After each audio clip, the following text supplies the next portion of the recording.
इतिहास गवाह है प्रोग्राम में आपका स्वागत है।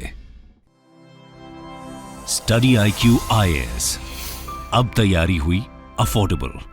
Formation of United Kingdom. Welcome to study IQ। मेरा नाम है आदेश सिंह। दोस्तों, अक्सर आपने जनरल डिस्कशंस में United Kingdom, UK, Great Britain, Britain, England जैसे नामों को सुना होगा।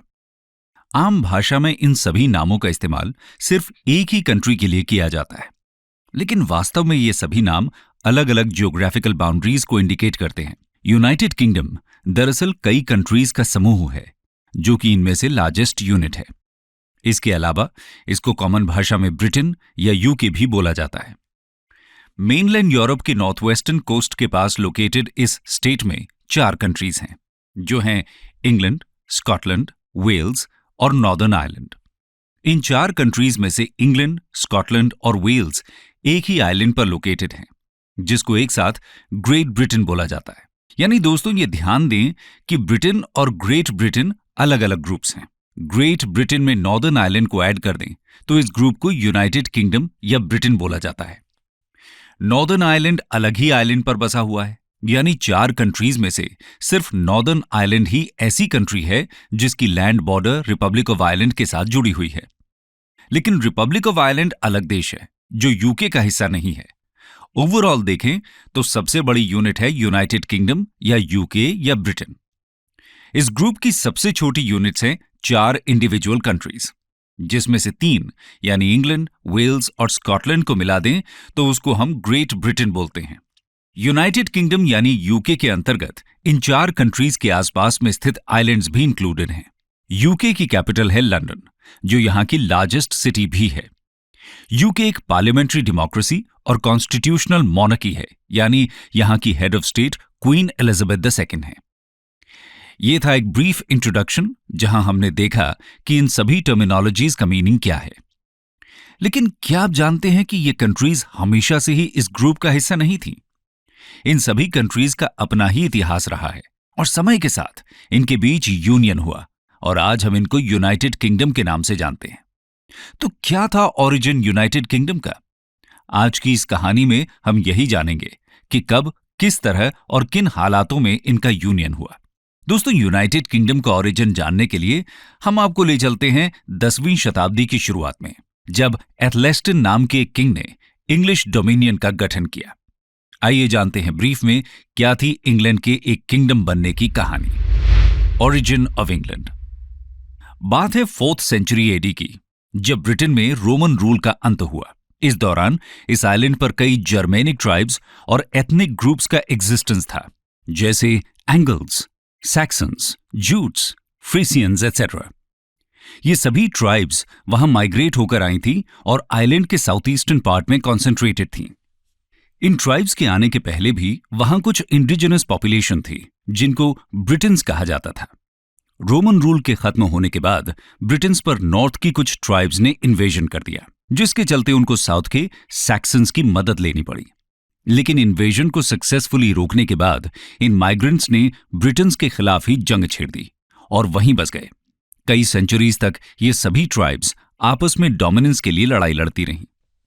9th सेंचुरी की शुरुआत में वेस्ट सैक्सन्स या वेसेक्स का राइज हुआ। यह एम्पायर आइलैंड के सदर्न पार्ट में था। इस दौरान आइलैंड पर वाइकिंग्स की रेड्स भी आम बात थी। वाइकिंग्स स्कैंडिनेवियन कंट्री से आने वाले रेडर्स थे, जो मेनली पायरेट्स थे और ट्रेडिंग भी करते थे। West Saxon king Alfred the Great ने 878 में वाइकिंग्स को डिफीट किया, जिसके बाद वो ईस्ट एंग्लिया में सेटल हो गए। एल्फ्रेड की डेथ के बाद उनके बेटे एडवर्ड किंग बने, जिन्होंने टेरिटरी को एक्सपैंड किया। एडवर्ड के बाद उनके बेटे एथेल्स्टन किंग बने। एथेल्स्टन ने भी अपने पिता एडवर्ड की तरह टेरिटरीज के एक्सपेंशन को कंटिन्यू रखा और एथेल्स्टन ही पहले ऐसे किंग बने जिन्होंने उन टेरिटरीज पर राज किया जिनको आज हम इंग्लैंड कंसिडर करते हैं, और यहीं से किंगडम ऑफ इंग्लैंड की स्थापना हुई। दोस्तों, ये थी ब्रीफ हिस्ट्री ऑफ इंग्लैंड की, जिसका गठन 927 AD में हुआ। यूनाइटेड किंगडम के फॉर्मेशन में अगला है वेल्स, जिसका किंगडम ऑफ इंग्लैंड के साथ यूनियन 1536 में हुआ। आइए जानते हैं वेल्स की ब्रीफ हिस्ट्री और देखते हैं किस तरह इंग्लैंड और वेल्स का यूनियन हुआ। Union of Wales and kingdom of England. दोस्तों, बात है 1066 एडी की, जब किंगडम ऑफ इंग्लैंड की थ्रोन के लिए पावर स्ट्रगल जोर पकड़ रहा था। इसका फायदा उठाकर कुछ फ्रेंच प्रोविंसेस ने एक आर्मी बनाकर इंग्लैंड पर इन्वेजन कर दिया। इतिहास में इसको नॉर्मन कॉन्क्वेस्ट ऑफ इंग्लैंड कहा जाता है। लेकिन नॉर्मन आर्मी की यह सक्सेस सदर्न पार्ट्स तक ही सीमित रही। इस दौरान वेल्स के डोमिनेंट रूलर थे ब्लेडिन एप सिनफिन। 1075 में उनकी डेथ के बाद वेल्स में एक सिविल वॉर छिड़ गया, जिससे नॉर्मन्स को नॉर्थ वेल्स को सीज करने का मौका मिल गया। 1093 तक नॉर्मन्स ने वेल्स को लगभग कॉन्कर कर लिया था, लेकिन 1094 में नॉर्मन रूल के अगेंस्ट एक रिवोल्ट हुई, जो कि सक्सेसफुल हुई और ग्रेजुअली वेल्स के रूलर्स ने टेरिटरीज को वापस रिकवर किया। खैर, वेल्स और इंग्लैंड के नॉर्मन रूलर्स के बीच काफी समय तक टसल चलती रही। फाइनली 1283 में इंग्लैंड ने वेल्स को एनेक्स कर लिया। दोस्तों, इंग्लैंड की हिस्ट्री में यह एक इंपॉर्टेंट चैप्टर था, क्योंकि वेल्स इंग्लैंड की सबसे पहली कॉलोनी बनी। 1284 में स्टैट्यूट ऑफ वेल्स पास किया गया, जिसने वेल्स को इंग्लैंड की एक प्रिंसिपैलिटी बना दिया और इंग्लैंड कॉमन लॉ को वेल्स में इंट्रोड्यूस किया गया। इसके बाद भी वेल्स के पुराने रूलिंग हाउसेस की तरफ से लगातार रिबेलियंस होते रहे, लेकिन उनको किसी तरह की कामयाबी नहीं मिली। रिबेलियंस के अलावा इंग्लैंड के थ्रोन के लिए सिविल वॉर भी हुए, और यह सिलसिला 1535 में खत्म हुआ, जब इंग्लैंड के किंग हेनरी VIII ने लॉज इन वेल्स एक्ट्स को पास किया। ये एक्ट्स वो पार्लियामेंट्री मेजर्स थे जिनकी मदद से वेल्स को लीगल टर्म्स में किंगडम ऑफ इंग्लैंड में जोड़ दिया गया। यानी इसके बाद किंगडम ऑफ इंग्लैंड का जिक्र जहां भी आता, उसमें वेल्स भी इंक्लूडेड होने वाला था। दोस्तों, आगे बढ़ते हैं और देखते हैं स्कॉटलैंड के बारे में, जो 1707 में kingdom of England and Wales से ज्वाइन हुआ। Union of Scotland and kingdom of England. इस यूनियन की शुरुआत 1503 में हुई, जब इंग्लैंड के किंग हेनरी VII की बेटी की मैरिज स्कॉटलैंड के किंग जेम्स IV से हुई। 1503 के पहले 200 सालों से इंग्लैंड और स्कॉटलैंड के बीच लगातार वॉर्स होते आ रहे थे। इन वॉरफेयर्स को रोकने के लिए 1502 में treaty of perpetual peace sign की गई। इसी ट्रीटी के कारण ये मैरिज अलायंस भी किया गया। ये ट्रीटी सक्सेसफुल नहीं हो पाई, क्योंकि 1513 में ही इंग्लैंड और स्कॉटलैंड के बीच फिर से वॉर स्टार्ट हो गए। ट्रीटी तो सक्सेसफुल नहीं रही, लेकिन मैरिज अलायंस का फायदा जरूर दोनों किंगडम्स को मिला। 1603 में इंग्लैंड की क्वीन एलिजाबेथ I का कोई सक्सेसर न होने के कारण उनके कजन और स्कॉटलैंड के किंग जेम्स VI ने इंग्लैंड की थ्रोन को सक्सीड किया। इतिहास में इस मोमेंट को यूनियन ऑफ क्राउन्स के नाम से जाना जाता है, जहां स्कॉटलैंड और किंगडम ऑफ इंग्लैंड का यूनिफिकेशन एक सिंगल मोनार्क के अंडर हुआ। वैसे ये अलायंस एक डिनेस्टिक अलायंस था, यानी इसका कोई लीगल बेसिस नहीं था। दोनों कंट्रीज का फाइनल यूनियन 1707 में हुआ, जब इंग्लैंड और स्कॉटलैंड की पार्लियामेंट्स ने एक्ट्स ऑफ यूनियन पास किए। इन दो एक्ट्स के तहत किंगडम ऑफ इंग्लैंड और किंगडम ऑफ स्कॉटलैंड, जो अभी तक सेपरेट स्टेट्स थे, एक ही किंगडम में यूनाइट हो गए, और यहीं से United kingdom of great Britain का नाम सामने आया। दोस्तों, यहां तक हमने United kingdom of great Britain के फॉर्मेशन की कहानी देखी। अब आते हैं नॉर्दर्न आयरलैंड पर। Union of northern Ireland and United kingdom. दोस्तों, आयरलैंड की हिस्ट्री थोड़ी कॉम्प्लेक्स है। 1801 में जब आयरलैंड यूनाइटेड किंगडम का हिस्सा बना, तब नॉर्दर्न आयरलैंड अलग कंट्री नहीं थी।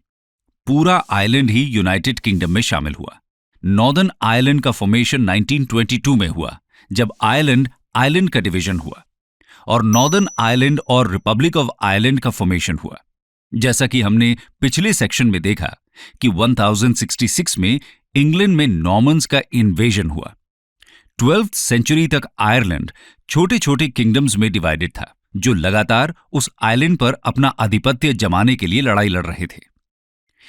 1167 में पहली बार नॉर्मन्स आयरलैंड में आए और उन्होंने अपनी फोर्सेस की मदद से यहां पर किंगडम सेटअप करने की कोशिश की। लेकिन इंग्लैंड के किंग हेनरी को यह बात पसंद नहीं आई। उन्हें लगा कि कहीं आयरलैंड में भी उनके ऑपोजिशन में एक नॉर्मन किंगडम ना सेटअप हो जाए। इसके चलते 1177 में इंग्लैंड के एक प्रिंस जॉन लॉकलैंड को आयरलैंड का लॉर्ड बनाया गया, यानी आयरलैंड की कमान अब इंग्लैंड के थ्रोन के हाथ में थी। धीरे धीरे वहां के लोकल आयरिश किंग्स को फोर्सफुली लॉर्ड की तरह लॉयल्टी शो करने के लिए मजबूर किया गया। खैर, मिड 14th सेंचुरी में एक इंपॉर्टेंट डेवलपमेंट हुआ। 1348 में ब्लैक डेथ आयरलैंड में आया। ये एक प्लेग पैंडेमिक था जिसको ह्यूमन हिस्ट्री का सबसे घातक पैंडेमिक माना जाता है। इस पैंडेमिक में 7 से 20 करोड़ लोगों की जान गई थी। इस प्लेग के कारण डेंस टाउन्स और विलेजेस में रहने वाले इंग्लिश और नॉर्मन्स को महामारी झेलनी पड़ी और नेटिव आयरिश लोग अलग थलग रहने के कारण प्लेग से बच गए। प्लेग के खत्म होने के बाद आयरिश लोग एक बार फिर से डोमिनेंस में आ गए। दोस्तों, यहां से आप ये अंदाजा लगा सकते हैं कि एक पैंडेमिक किस तरह से पॉलिटिकल सिनेरियो को बदल कर रख सकता है। 15th सेंचुरी में आयरलैंड में क्राउन के अगेंस्ट कई रिबेलियन हुए। इन रिबेलियंस को रोकने के लिए किंग हेनरी ने 1536 में आयरलैंड रिकॉन्कर करने का डिसीजन किया और 1541 में आयरलैंड को फुल किंगडम अनाउंस कर दिया गया। कई ब्रूटल कॉन्फ्लिक्ट्स के बाद फाइनली 1603 में आयरलैंड का कॉन्क्वेस्ट कंप्लीट हुआ। लगभग 2 सेंचुरीज तक यही सिचुएशन रही। फिर 1798 में ब्रिटिश रूल के अगेंस्ट एक मेजर अपराइजिंग हुई। अमेरिकन और फ्रेंच रेवोल्यूशन से इंस्पायर होकर एक society of United Irishman group ने इस अपराइजिंग को लीड किया। इस अपराइजिंग में करीब 10 से 50 हजार लोगों की जानें गईं। इस कॉन्फ्लिक्ट के बाद ग्रेट ब्रिटेन और आयरलैंड के पार्लियामेंट्स ने एक्ट्स ऑफ यूनियन 1800 पास किए। इन एक्ट्स के तहत United kingdom of great Britain and Ireland को क्रिएट किया गया। लेकिन प्रॉब्लम्स यहां खत्म नहीं हुई। 19th और 20th सेंचुरी में आयरलैंड का सेंट्रल इश्यू था लैंड ओनरशिप। अधिकतर लैंड इंग्लिश फैमिलीज की ओनरशिप में थी, जो कि इंग्लैंड के रेजिडेंट्स थे और यहां पर कम ही आते थे। ये लैंड वो आयरिश टेनेंट फार्मर्स को अनफेयर रेंट्स पर दिया करते थे और रेंट पेमेंट न होने पर वायलेंस भी किया करते थे। इस दौरान कुछ आयरिश नेशनलिस्ट्स होम रूल की डिमांड कर रहे थे, जहां वो सेल्फ गवर्नमेंट चाहते थे। आयरिश होम रूल मूवमेंट 1870 में शुरू हुआ, जिसके चलते ब्रिटिश पार्लियामेंट में 3 बार होम रूल बिल इंट्रोड्यूस किया गया। 2 बार फेल होने के बाद 1914 में यह बिल पास कर दिया गया, लेकिन वर्ल्ड वॉर 1 शुरू होने के कारण इसका इंप्लीमेंटेशन सस्पेंड कर दिया गया। 1921 में एक एंग्लो आयरिश ट्रीटी साइन हुई, जिसके तहत आयरिश रिपब्लिक को अबॉलिश करके आयरिश फ्री स्टेट अनाउंस किया गया।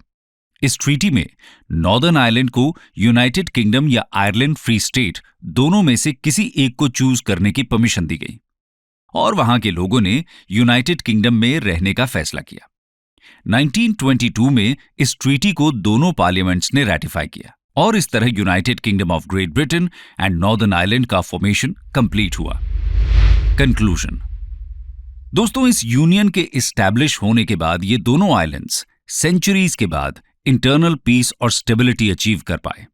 इसके चलते यहां की इंटरनल बॉर्डर्स का ब्रेकडाउन हुआ, यानी सिर्फ नाम मात्र के लिए ये बॉर्डर्स रह गए और इसी के साथ ट्रेड का एक्सपेंशन होने लगा।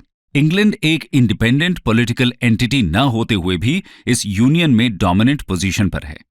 इन 4 कंट्रीज के अलावा यूके में 14 ओवरसीज टेरिटरीज भी हैं, जो एक समय ब्रिटिश एम्पायर का पार्ट थीं। अपनी चरम सीमा पर इस एम्पायर ने वर्ल्ड की ऑलमोस्ट 25% पॉपुलेशन पर राज किया और इसी कारण ब्रिटिश एम्पायर को वर्ल्ड हिस्ट्री का सबसे एक्सटेंसिव एम्पायर माना जाता है। उनके एम्पायर में डोमिनियंस, कॉलोनीज, प्रोटेक्टोरेट्स एटसेट्रा सभी शामिल थे। हम बखूबी जानते हैं कि इसी ब्रिटिश एम्पायर ने 1947 तक इंडिया में भी रूल किया। स्टडी IQ IAS, अब तैयारी हुई अफोर्डेबल।